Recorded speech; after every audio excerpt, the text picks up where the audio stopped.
Are you tired of everything? Of work, of socializing, of the endless chatter of daily life? Do you feel a deep longing for something more, something real, but aren't sure where to find it? Are you questioning long-held beliefs, feeling a bit lost and unsure of what to do next? What if these feelings aren't signs of burnout or midlife crisis, but signals of spiritual awakening?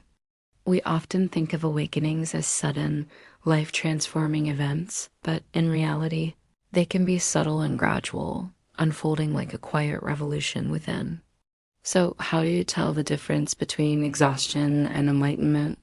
Here are 6 signs you're not getting tired. You're actually spiritually awakening. No, 1, you think you're just tired. You think you've simply outgrown your old life, your old friends, the way you used to dream. But what if you're not falling apart? What if you're spiritually awakening without even realizing it? The truth is, awakening rarely arrives with fanfare. It begins with subtle earthquakes beneath the surface of your daily life, and only those who pay attention will see what's really happening. You start to feel a strange disconnection from the world around you, not out of depression, but as if you're watching life through a translucent veil.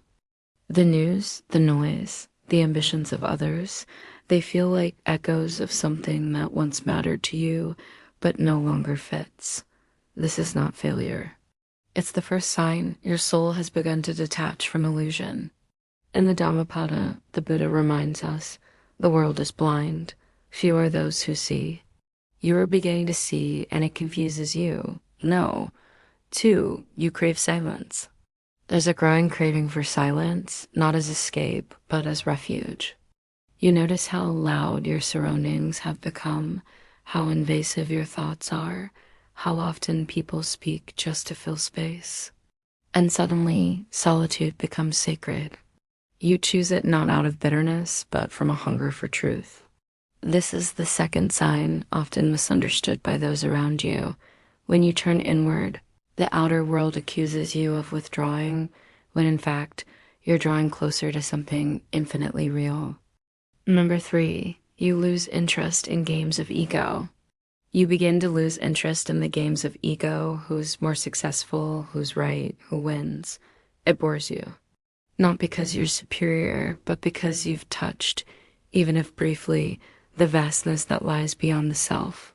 At this point, societal metrics of success, status, or power start to lose their luster. The relentless pursuit of more, which once seemed essential, now appears meaningless. Instead, you find yourself drawn to experiences and relationships that nurture your soul, like spending time in nature, engaging in creative pursuits, or deepening your spiritual practices. You may even experience a shift in your consumption habits, finding disconnection in movies, TV shows, and books that promote superficial values or empty lifestyles. This phase can be a source of inner conflict as you navigate the expectations of the material world while trying to align your life with your evolving values. But remember, the ego is threatened when its territory is encroached upon. Know that your awakening journey is valid, even if it doesn't fit into society's narrow definition of success. No. 4, you weep busily. You may find yourself weeping during a sunrise or while looking at a stranger's eyes. The smallest things carry weight. Your heart becomes strangely porous. You're not losing control. You're shedding armor. You're awakening to interconnectedness. The lines between you and everything else begin to dissolve. This is not sentimentality. It is the echo of the Buddha's teaching on dependent origination. You feel it now, not as theory, but as reality. No. 5, people drift away. As the shift deepens, something even stranger happens.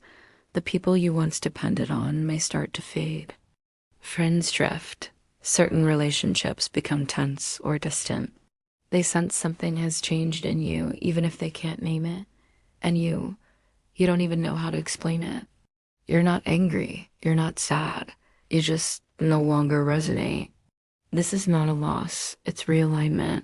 Spiritual awakening is magnetic. As your energy changes, only those who are meant to walk this path with you will remain.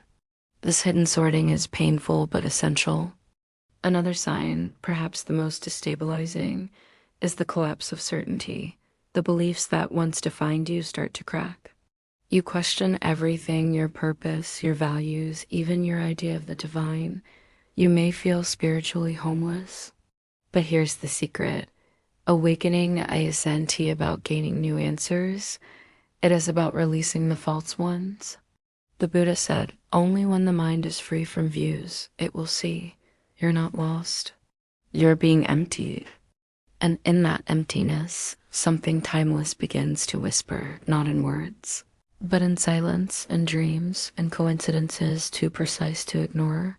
Your intuition sharpens. You begin to sense the right path not by logic, but by resonance. You walk into a room and feel its energy instantly.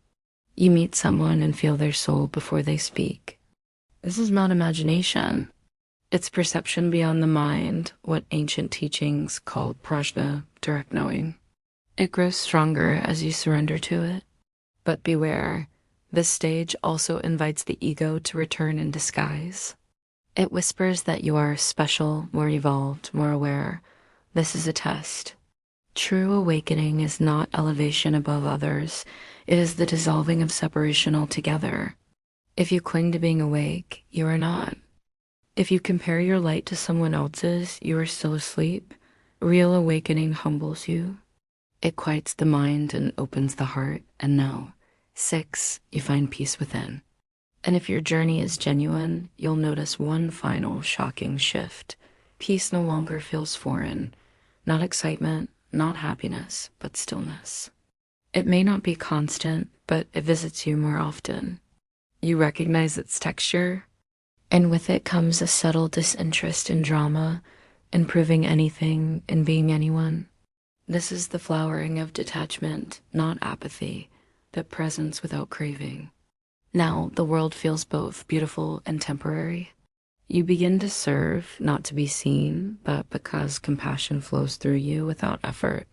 And sometimes you'll sit in silence and a truth will bloom inside you, not from books, not from teachers, but from a place that's always been waiting.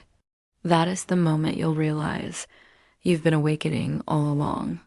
So the question is not whether you re on the path. The question is whether you will continue walking. Even when the signs make no sense, even when you're tempted to turn back. Because once your soul begins to remember itself, nothing else will ever truly satisfy you again. Do you resonate with any of these signs? Remember, the journey of spiritual awakening is deeply personal and can manifest in countless ways. If you found this video insightful, share it with those who might find solace in these teachings. Let's embark on this path together.